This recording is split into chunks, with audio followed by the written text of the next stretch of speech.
విశాఖలో భూముల ధరలకు రెక్కలు రానున్నాయి. ఫిబ్రవరి 1 నుంచి కొత్త రేట్లు అమల్లోకి రానున్నాయి. భూముల ధరల క్రమబద్ధీకరణ ద్వారా ప్రభుత్వ మార్కెట్ ధరల మధ్య వ్యత్యాసం తగ్గుతుందంటున్నారు అధికారులు. విశాఖలో భారీగా పెట్టుబడులు పెట్టేందుకు బహుళజాతి కంపెనీలు ముందుకొస్తున్నాయి. ఐటీ, పర్యాటక రంగాల్లో భారీగా పెట్టుబడులు వస్తున్నాయి. మరోవైపు భోగాపురంలో అంతర్జాతీయ విమానాశ్రయం అందుబాటులోకి రాబోతోంది.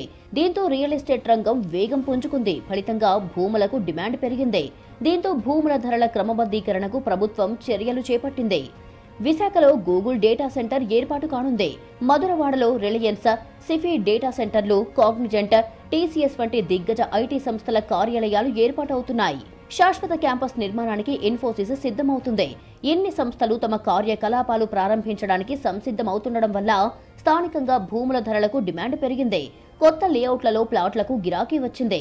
ఎనీవేర్ కింద ఏ ప్రాంతానికి భూమినైనా, ఏ సబ్ రిజిస్ట్రార్ కార్యాలయంలోనైనా రిజిస్ట్రేషన్ పూర్తి చేసే అవకాశం కల్పించింది ప్రభుత్వం.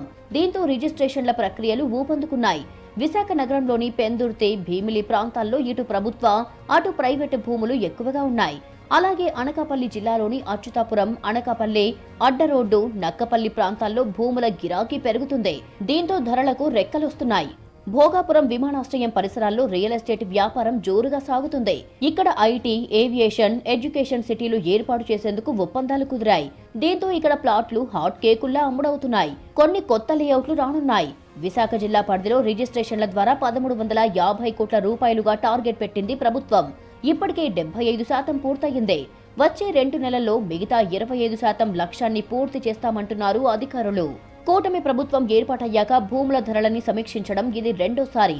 గతేడాది ఫిబ్రవరి 1 నుంచి రాష్ట్ర వ్యాప్తంగా అన్ని ప్రాంతాల్లోని భూముల మార్కెట్ విలువను పెంచింది ప్రభుత్వం. అర్బన్, రూరల్ సహా అభివృద్ధి సూచికలను ప్రామాణికంగా తీసుకుని ధరలను నిర్ణయించారు. దీంతో 15 నుంచి 20% వరకు ధరలు పెరిగాయి. అయితే విశాఖ వంటి చోట కొన్ని ప్రాంతాల్లో వాస్తవ మార్కెట్ విలువలతో పోలిస్తే హెచ్చుతగ్గులు ఉన్నాయి. వాటిని సరిచేయడానికి ప్రాధాన్యత ఇచ్చారు. వాస్తవ మార్కెట్ విలువకు, ప్రభుత్వ నమోదు విలువకు మధ్య గల వ్యత్యాసం తగ్గించడం కోసం ధరలు పెంచినట్లుగా చెబుతున్నాయి ప్రభుత్వ వర్గాలు. మొత్తానికి భూముల ధరలను పెంచడం ద్వారా రిజిస్ట్రేషన్ ఛార్జీలు, స్టాంపు డ్యూటీ రూపంలో ప్రభుత్వానికి ఆదాయం పెరగనుంది.